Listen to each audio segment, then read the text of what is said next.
तो इसमें पूरी रासायनिक क्रिया समझाइए कि पारे के माध्यम से रासायनिक क्रिया करके कैसे सुवर्ण बनाया जा सकता है। मेरे हाथ के 25 लाख रुपए से ज्यादा कीमती के शिवलिंग आज भी मंदिरों में है और बड़े बड़े जगहों पे है।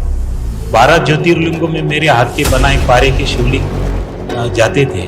संत रामपाल जी महाराज से क्यों जुड़े? आप खुद एक पदवी पे थे, आप खुद शिवलिंग बनाते थे। उन्होंने दिखाया कि ये ब्रह्मा विष्णु महेश नाशवान है, इनका भी आविर्भाव और तिरोभाव होता है। पर दुनिया तो कबीर जी को कबीर दास और कबीर जो कवि हैं उनके उससे जानती है। आपने अभी मेंशन किया कि कबीर साहिब जी आपने मेंशन किया उनको। भगवत गीता भी है, गीता के भी अंदर कवीम शब्द को सर्वज्ञ करके ट्रांसलेट किया है। तो इसी प्रकार इन धर्मगुरुओं का अज्ञान होने से इनको वो बात समझ में नहीं आती।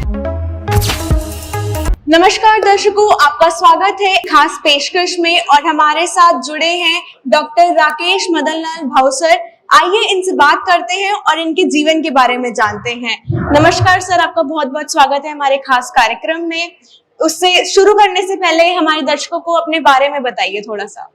नमस्ते, मेरा नाम डॉक्टर राजेश मदन लाल भावसर है और मैं महाराष्ट्र से बिलोंग करता हूँ, धुले डिस्ट्रिक्ट से। इसके पहले मैं एक धर्मगुरु टाइप था, मेरा आश्रम था और मैं कई साल से आयुर्वेद, कर्मकांड, ज्योतिष, मीमांसा, पराविज्ञान, पारद विज्ञान, चारों वेद, 18 पुराण, ये सब मैं स्टडी कर चुका हूँ। और मैं पारे का शिवलिंग बनाया करता था, श्री यंत्र बनाया करता था और ब्राह्मण लोग जो है मेरे चरण स्पर्श करके ये लेके जाते थे मेरे से। और जो मैं 1100 रुपये में चीज देता हूँ वो आगे 11,000 में बेचते थे। तो ये मेरा शुरू से ही, मैं शिव जी का भी भक्त था और मेरे हाथ के 25 लाख रुपए से ज्यादा कीमती के शिवलिंग आज भी मंदिरों में है और बड़े बड़े जगहों पे है। 12 ज्योतिर्लिंगों में मेरे हाथ के बनाए पारे के शिवलिंग जाते थे और ये सब मैं करता था। मगर मेरे मन में एक अमर बनने की इच्छा थी, तो वो कहाँ से पूरी होगी ये सब मैं देख रहा था। तो कहीं पे ऐसा कोई मार्ग नहीं था और इस प्रकार जो करते करते जो है ना, मेरा एक दिन मैं संत रामपाल जी महाराज का जो है ना चैनल देख रहा था और उस पे काफी कुछ मुझे बहुत ही अच्छी जानकारी मिली और वो सब देख के मैं अचंभित रह गया कि ये कैसा अद्भुत ज्ञान है। तो सर आपको क्या डिफरेंस लगा? आपने अभी संत रामपाल जी महाराज जी का जिक्र किया अपने इंट्रोडक्शन में, तो आप सबसे पहले आप कब जुड़े संत रामपाल जी महाराज से और क्यों जुड़े? आप खुद एक पदवी पे थे, आप खुद शिवलिंग बनाते थे, तो ऐसा क्या हुआ कि आप संत रामपाल जी महाराज जी से जुड़े? मुझे जो है ना बचपन से ही एक अमर बनने की इच्छा थी और तमाम प्रकार का ज्ञान मैं स्टडी कर चुका था। हिमालय में भी रहा, मैं 8 साल हिमालय में रहा और कई तरह का मैंने स्टडी किया। एक सुवर्ण विज्ञान के ऊपर मैंने किताब भी लिखी है, देह सिद्धि, सुवर्ण सिद्धि और रस सिद्धि। तो बड़े बड़े साइंटिस्ट लोगों ने भी मेरा सत्कार किया है। वर्ल्ड साइंटिस्ट डॉक्टर यशपाल, उनसे भी मिला हूँ। पूना यूनिवर्सिटी के vice chancellor director Vasantrao Gowariker से भी मिला हूँ और इसी तरह के अनेक साइंटिस्ट लोगों के साथ भी मेरी डिस्कस हुई है इस विषय पर। और मेरे पास एक ऐसा भी चमत्कृत ज्ञान आ गया था जो मैं एक सामान्य धातु को श्रेष्ठ धातु में कन्वर्ट कर सकता था। जैसे टिन मेटल कलाई होती है, उसमें 2 बूंद केमिकल डालने से 13 किलो चांदी एक टाइम में बनती थी। इस प्रकार का भी श्रेष्ठ ज्ञान था और मैं काफी कुंभ मेले में जो है बड़े बड़े साधु संत जो है जटा वाले, वो गाड़ी भर भर के मेरे पास आते थे और वो इस प्रकार का ज्ञान सीखने की इच्छा रखते थे। कई धर्मगुरु भी आते थे और मेरे पास एक फार्मूला था कि मैं उनके सामने सब चीजें रख देता था और उनको दिखाया था कि आप इससे चखना चाहे तो चख सकते हैं, सूंघना चाहे तो सूंघ सकते हैं। और जैसे मैं बोलता हूँ 2 घंटे के अंदर उनको पारे की चांदी बना के मैं दिखा देता था। और इसमें पहले ये शर्त रहती थी कि कोई ये जो शिवलिंग ले, जिसकी उस समय में 5 लाख से 10 लाख रुपए तक कीमत होती थी और उनके पास अगर पैसे नहीं होते उन धर्मगुरुओं के पास, तो अपने बड़े पैसे वाले चेले के पास से वो उसका पे करते थे और वो खुद वो गुरु लोग आके बैठते थे ये देखने के लिए। तो आपके पास तो खुद ही इतनी सिद्धि थी, तो संत रामपाल जी महाराज को गुरु बनाना कुछ समझ नहीं आ रहा, थोड़ा और विस्तार से बताइए। तो ऐसा है कि मैं ये जानता है कि उनकी जो वाणी जो है मुझे एक प्रकार से चुभ गई कि तन धर सुखिया कोई न देखा, जो देखा सो दुखिया हो। मतलब तन का जो सुख है, क्योंकि ये अमर बने बगैर इस शरीर की झंझट नहीं मिट सकती। और मैं शिव जी के आश्रित था, तो शिव जी के ऊपर पूर्णपणे डिपेंड था मैं, और इन्हीं को अजन्मा अजर अमर मानता था। मगर संत रामपाल जी महाराज का मैंने सत्संग देखा और उसमें उन्होंने भगवत गीता खोलकर दिखाई। गीता अध्याय 7 12 से 15 में कहा कि रजोगुण ब्रह्मा जी, सतोगुण विष्णु जी, तमोगुण शिव जी, इनसे मिलने वाले क्षणिक लाभ के ऊपर जो मनुष्य प्राणी इन पे आश्रित है, वो मूढ़ है, वो मूर्ख है, वो मनुष्यों में नीच है और वो राक्षस तत्व का जान। इस प्रकार उन्होंने पढ़ के दिखाया। तो मुझे भी अचंभित लगा कि ये क्या, आज तक तो हम लोग गीता पढ़ते थे और ये सामने ही बता रहे। और उन्होंने पुराण भी खोल के दिखाया, शिव पुराण, उसमें भी उन्होंने दिखाया कि ये ब्रह्मा विष्णु महेश नाशवान है, इनका भी आविर्भाव और तिरोभाव होता है। भगवती पुराण खोल के दिखाया, पान नंबर 1 पे उन्होंने दिखाया कि ये तीनों देवों की जन्म और मृत्यु होती है। तो मैं थक कर रह गया कि मैंने आज तक इतना पढ़ा, मगर एक बात ये मेरे जहन में लगती थी कि गुरु बिन वेद पढ़े जो प्राणी, समझे ना सार रहे अज्ञानी। ये बात मुझे खटकती थी कि सचमुच गुरु जो है तो यही है, क्योंकि आज तक कोई बता नहीं सका कि ब्रह्मा विष्णु महेश को कितना ज्ञान है, क्या ज्ञान है। तो संत रामपाल जी महाराज ने ये बता दिया। और कहते हैं ना कि कबीर साहिब की वाणी में ये बात लिखी है कि इस धर्म गुरुओं ने सारा आध्यात्मिक ज्ञान इतना उलझा के रखा है, जैसे 9 मन सुध उलझा देते। तो कबीर साहिब की वो वाणी मुझे याद आ गई कि 9 मन सुध उलझिया, ये सभी ऋषि रहे झकमार, और सदगुरु ऐसा सुलझा दे, उलझे न दूजी बार। तो ये सचमुच ऐसा है कि मैं आज तक तमाम धर्मगुरुओं को गारत कर देता था, और बड़े बड़े धर्मगुरु भी इस ज्ञान के आगे नतमस्तक हो जाते थे, क्योंकि सभी पैसों के लिए कर रहे, और पैसे का तो कोई बात ही नहीं थी।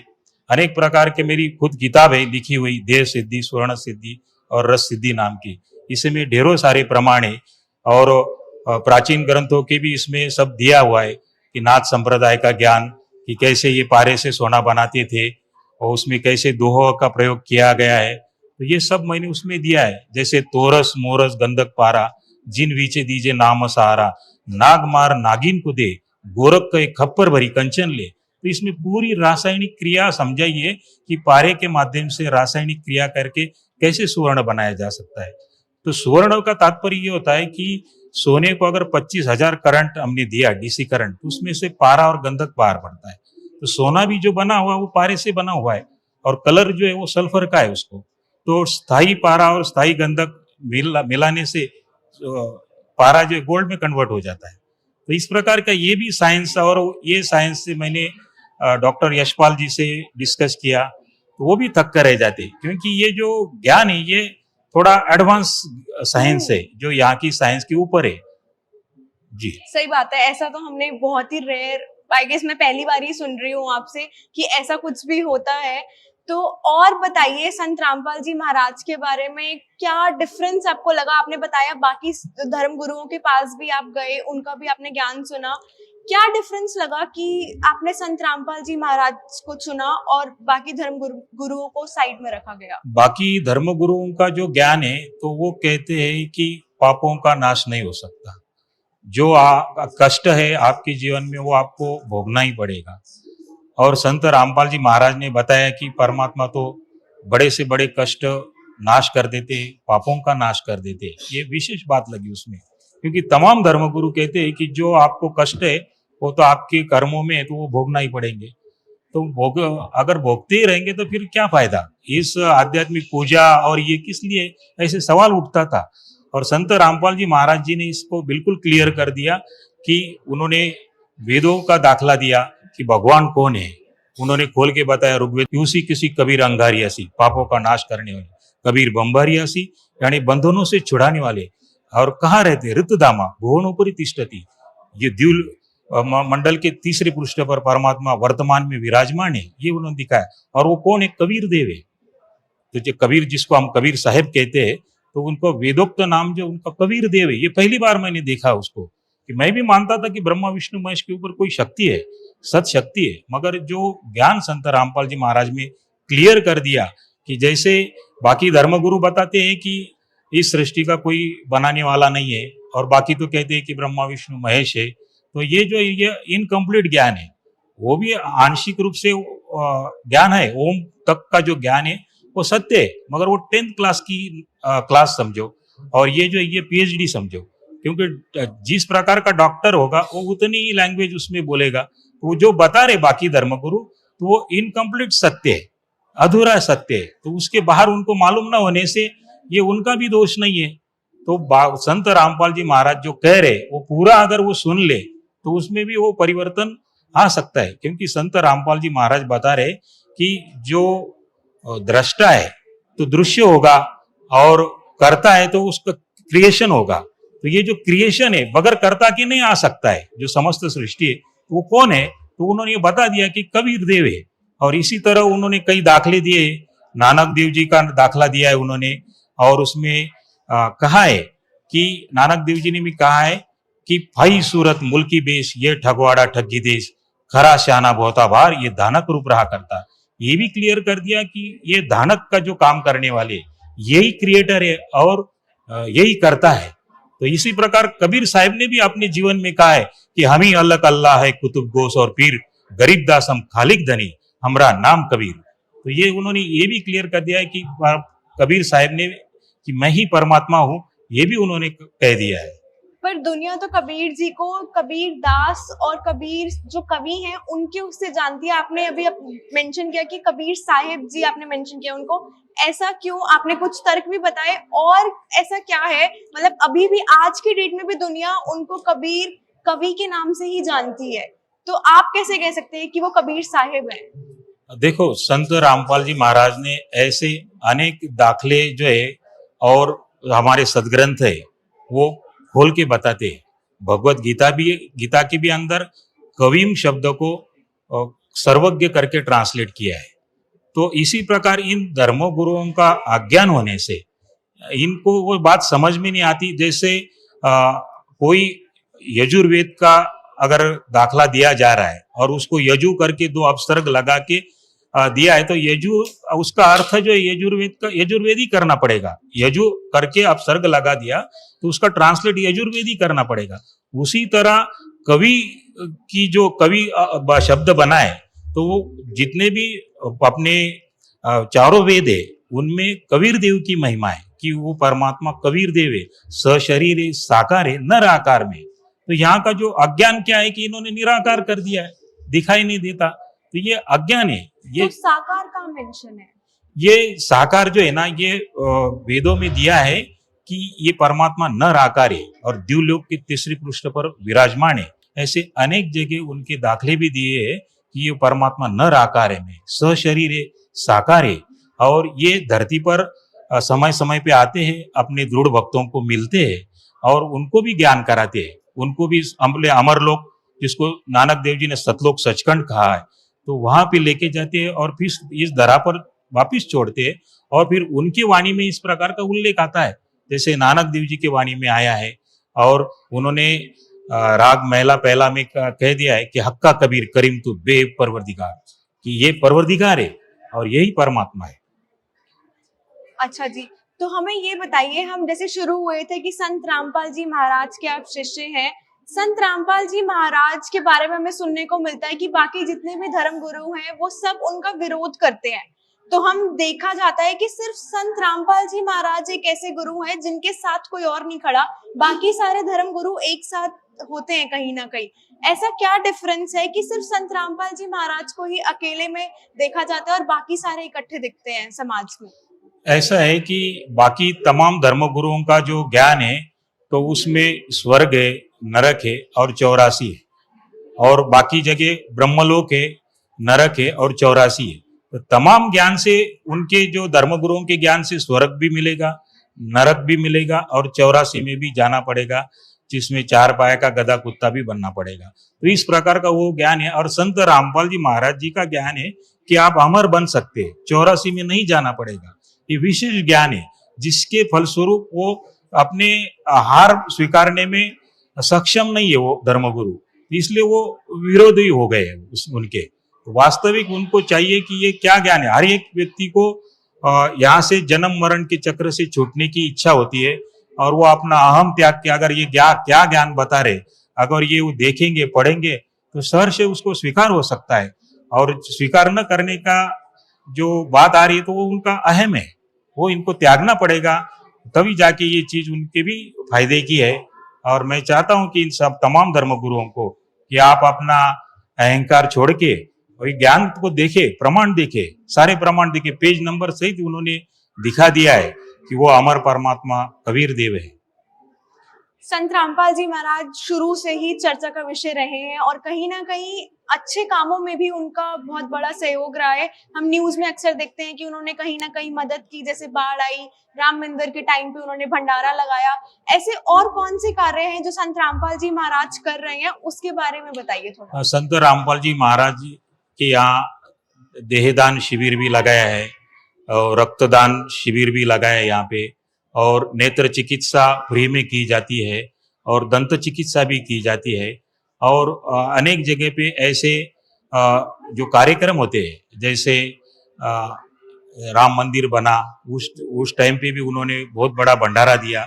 और इसी तरह के कामों में हर समय 2 करोड़ से ज्यादा एक सामान्य खर्चा आ जाता है। और इस प्रकार संत रामपाल जी महाराज जी के आज 11-12 बहुत बड़े आश्रम है और हर जगह करोड़ 2 करोड़ रुपए का तो आसानी से इसमें व्यय होता है। तो एक सामान्य व्यक्ति नहीं कर सकता ये। तो ये बात सोचने की है कि ये इतना कहीं से पॉलिटिकल सपोर्ट ना लेते हुए भी और अकेले ये कैसे चलता है, तो इसमें परमात्मा का रजा होने से ही ये सब काम चलते हैं और इस प्रकार आपको देखना चाहिए। जी, और हमें सुनने को भी मिला है कि संत रामपाल जी महाराज दहेज मुक्त शादियां भी कराते हैं, तो क्या ये बात सही है और ऐसा सही में होता है क्या? जी बिल्कुल सही सुना है आपने, क्योंकि उनको ये दहेज प्रथा जो है ना वो समाप्त करने की है। जैसे पहले स्त्री, उसका पति मर जाता था तो उसको जीवित जलाया जाता था उसके साथ, तो वो प्रथा जैसे किसी महापुरुष ने प्रयत्न करने पर वो बंद हुई, तो वैसे ही ये संत रामपाल जी महाराज ने इन्होंने ये बीड़ा उठाया है। वास्तविक ये दिखने में असंभव जैसे कार्य है बड़े बड़े, मगर संत रामपाल जी महाराज ये सहज रूप से करके बता रहे तत्व ज्ञान के आधार पर कि ये उनके पास ऐसा अस्त्र शस्त्र है जो किसी भी अस्त्र शस्त्रों को काट देता है।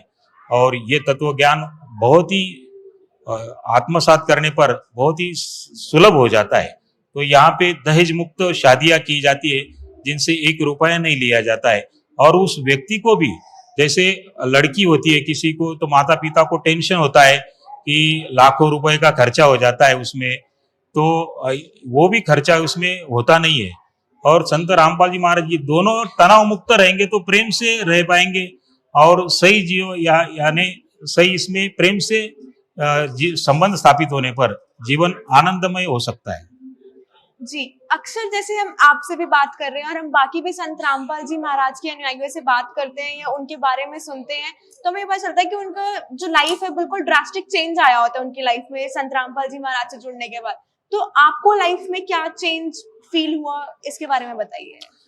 मुझे तो सबसे बड़ा रास्ता ये मिल गया कि अमर जो मेरी इच्छा थी, क्योंकि ये इस पृथ्वी का नियम भी है कि ये कर्म सृष्टि कहलाती है और जैसे कर्म करेगा वैसे फल उसको प्राप्त होगा। ब्रह्मा विष्णु महेश को प्रभु मान के पूजन करेगा, अंतिम समय में इनको प्रभु मानता रहेगा तो स्वर्ग जाएंगे लोग, नरक जाएंगे और 84 भी जाएंगे। और संत रामपाल जी महाराज कह रहे कि कितने भी सुख भोगे और नरक के कहर टूट जाने पर सारे सुखों पे पानी फिर जाएगा। तो ये बात मुझे भी लग गई कि सचमुच ये बात तो है ही कि अगर वो नरक के कहर टूट गए और फिर 84 के कहर टूट गए तो सारा बेड़ा गर्क हो जाएगा। तो ऐसा जीवन चाहिए कि जिसमें नरक में ना जाना पड़े, 84 में ना जाना पड़े। तो ये ज्ञान मुझे बहुत ही अच्छा लगा कि वो अमर परमात्मा भी हमको कौन है ये भी पता चल गया।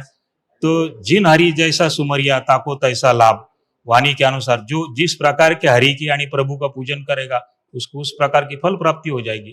तो इतना सरल और सिंपल है। तो अमर प्रभु का पूजन करो, अमर लोक में चले जाएंगे, सदा के लिए सुखी हो जाएंगे।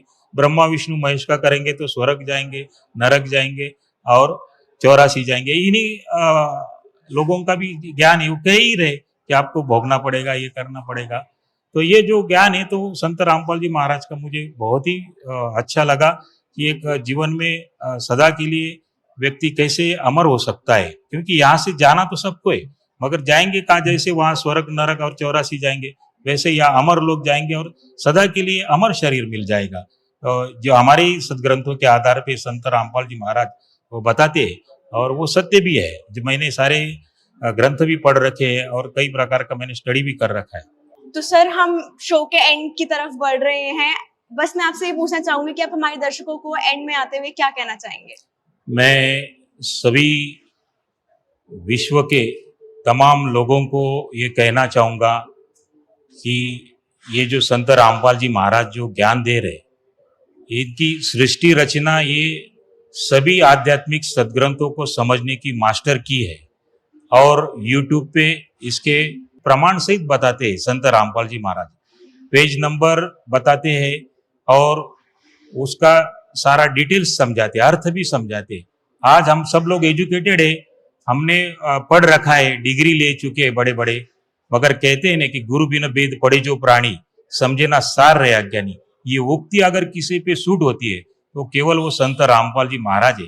तमाम धर्मगुरु आपको ये बताएंगे कि आप स्वर्ग जाएंगे, ठीक है स्वर्ग जाएंगे, नरक भी जा रहे और 84 भी जा रहे। ये तो आप देखो ये बात सत्य है क्या नहीं?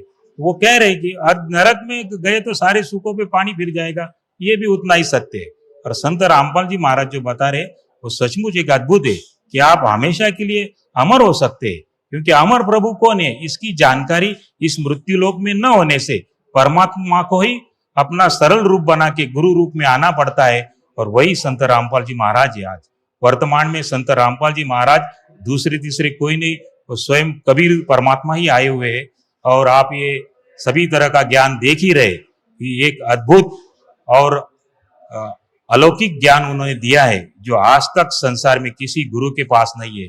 और ये कबीर साहिब की वाणी यहाँ सूट होती है कि नौ मन सुतुल जिया ये सभी ऋषि रहे जकमार और सदगुरु ऐसा सुलझा दे उलझे न दूजी बात। तो संत रामपाल जी महाराज ने आज ऐसा सुलझा दिया है, सृष्टि रचना के माध्यम से आप ये सभी सुलझ जाएंगे। आप सृष्टि रचना एक बार अपने जीवन में इसको ध्यान से एक बार सुन लो, केवल आपको सारा पता चल जाएगा। ये मास्टर की है सभी आध्यात्मिक सदग्रंथों को समझने की, तो आप इसको जरूर समझे, सृष्टि रचना जरूर देखें, यूट्यूब पे एक बार देख लीजिए कि आपको पता चल जाएगा कि परमात्मा वास्तव में नर आकार में सशरीर और साकार है और वही संत रामपाल जी महाराज ही है, ये भी आपको पता चल जाएगा। सत साहेब जी धन्यवाद सर, हमें आपसे बात करके काफी अच्छा लगा। तो दर्शकों आपने सुना किस प्रकार से सर ने अपनी लाइफ के बारे में बताया, क्या क्या उन्होंने, पहले वो शिव जी के भगत थे, शिवलिंग को मानते थे और फिर वो संत रामपाल जी महाराज से जुड़े। ऐसे ही तमाम एपिसोड्स के लिए हमारे साथ जुड़े रहिए।